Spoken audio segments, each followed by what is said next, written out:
Hi guys, I've got another book for you. It's still not a fairy tale or a nursery rhyme. I'm gonna have one of those for you before the end of the week. But it's just another really special book out of my collection at home. This is a book I've had since my kids were little, and they're all almost grown ups now.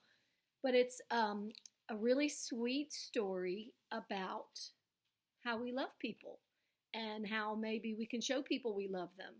And it's a really sweet story about this is Miss Tizzy. And this lady, she's like a grandma aged lady. And she lives in a neighborhood with a bunch of little kids in the neighborhood that are her friends, like you guys. But it's a really sweet story, and I hope you like it. It's a little bit long, but again, the illustrations, I always talk about illustrations. This book, the illustrations are magic. They're so beautiful. Let's talk a little bit about first the author. Remember, the author is the person who writes the words, who writes the story.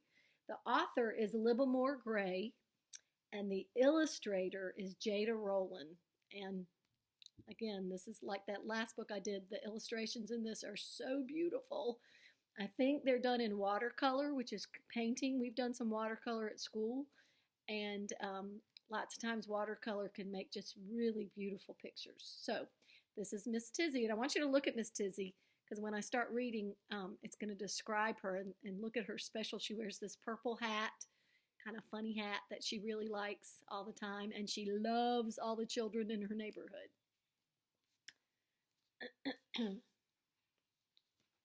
Miss Tizzy, that's her name. This is the neighborhood where Miss Tizzy lives. Look at all the houses. Talks about all the houses have very neat yards, but not Miss Tizzy's. Look at her yard. She likes to grow things wild and crazy and beautiful. And I think the children really love her yard. I love that part. Miss Tizzy always wore a purple hat with a white flower in it. I'm going to turn so I can get the page right. And high-top green tennis shoes. The neighbors thought her peculiar. That means they thought she was a little bit strange, a little bit odd. But the children loved her. Miss Tizzy's house was pink and sat like a fat blossom in the middle of a street with white houses, white fences, and very neat flower gardens.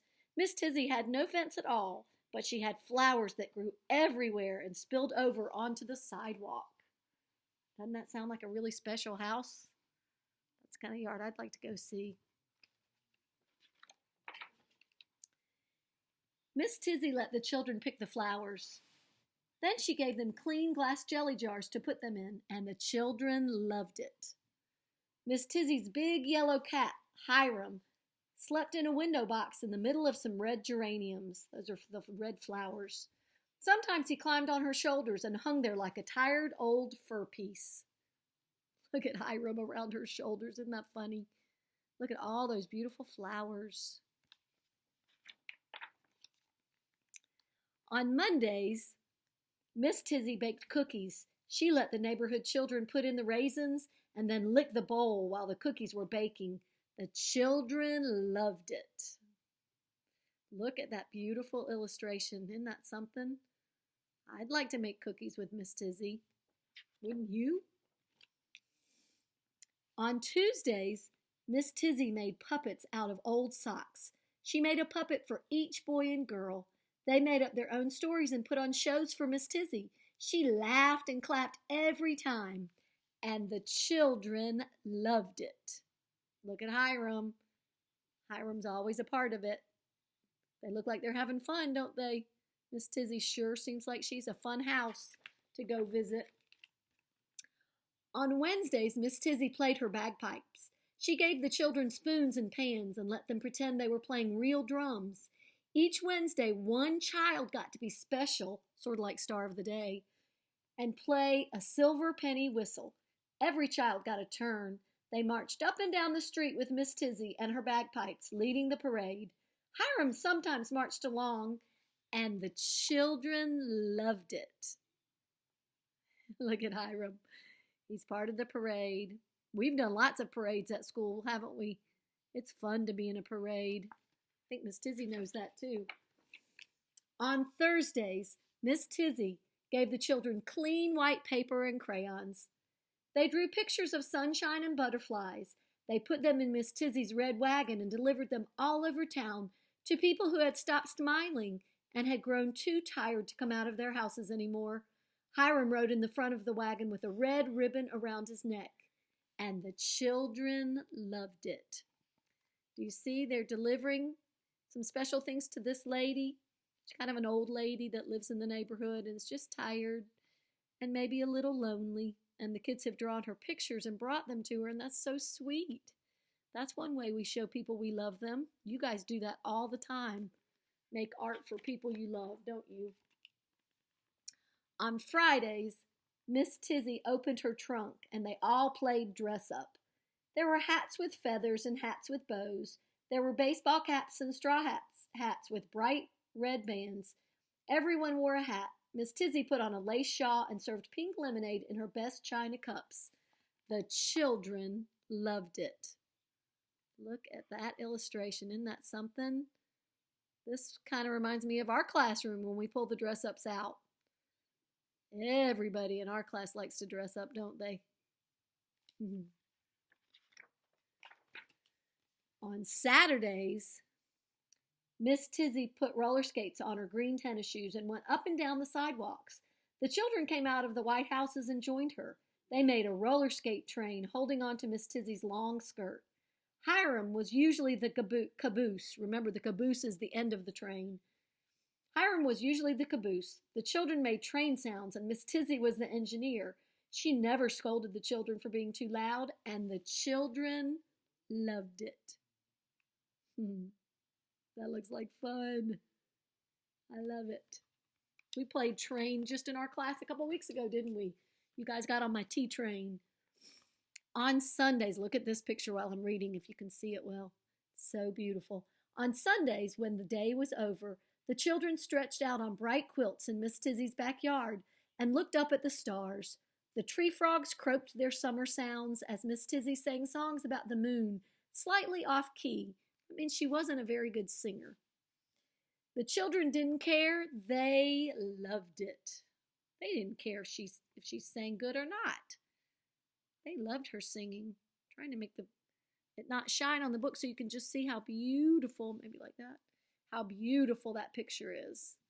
They're all lying out in Miss Tizzy's yard, looking up at the moon and singing songs. One day, Miss Tizzy took off her purple hat with the white flower and laid it on the window seat. Then she took off her high-top green tennis shoes and placed them under her high white bed. Miss Tizzy lay down on her feather mattress. She was very sick. Hiram left his window box and curled up at her feet. He did not purr anymore. The doctor came and went. He shook his head and looked very serious. The children were sad. They didn't know what to do. They missed their grown-up friend. Finally, they had an idea. So they were very sad because Miss Tizzy was sick and she was in bed and she couldn't play with them while she was sick, and they were worried about her. And they wanted to think of something they could do to make her feel better. And they do. Wait till you see. On Monday, they baked cookies with raisins and brought them to the pink house. On Tuesday, they stood in the yard and held up puppets to the window. They put on a puppet show just for Miss Tizzy. They're bringing her the things they baked, and there's their puppet show. Quiet little puppet show at the window to make her feel happy. Do you think it made her feel happy? I think it did. On Wednesday, they brought pans and spoons and played a soft little drumming sound just outside the door. On Thursday, they drew pictures with orange and red crayons and put them in Miss Tizzy's mailbox. That's one of my favorite pictures, my favorite illustrations in the book. Isn't that beautiful? I love what the kids are doing to show how much they love Miss Tizzy. On Friday, they put on funny hats and left a tea tray at the front door. They left Hiram a bowl of cool milk. On Saturday, they put a brand new pair of skates in a big box with a purple ribbon on top and took them to Miss Tizzy. They are sweet kids, showing Miss Tizzy how much they love her. On Sunday, when the sun went away, The children stood underneath Miss Tizzy's window. They sang all the moon songs she had taught them. Miss Tizzy's hat glowed in the moonlight. She was having a peaceful dream. She heard the children singing, and she loved it. Can you see the moon shining through the window, shining on Miss Tizzy? That is the end of the book. There's Miss Tizzy's purple hat with the big white blossom. Isn't that a sweet story about a friend who got sick, and the children tried to think of a way to make her feel better, so they did all the special things that she had done with them. All the things that they knew that she loved to do, they did for her. That's pretty special. That's love. I love this book. I hope you loved it too. And I'll talk to you soon. Bye, guys.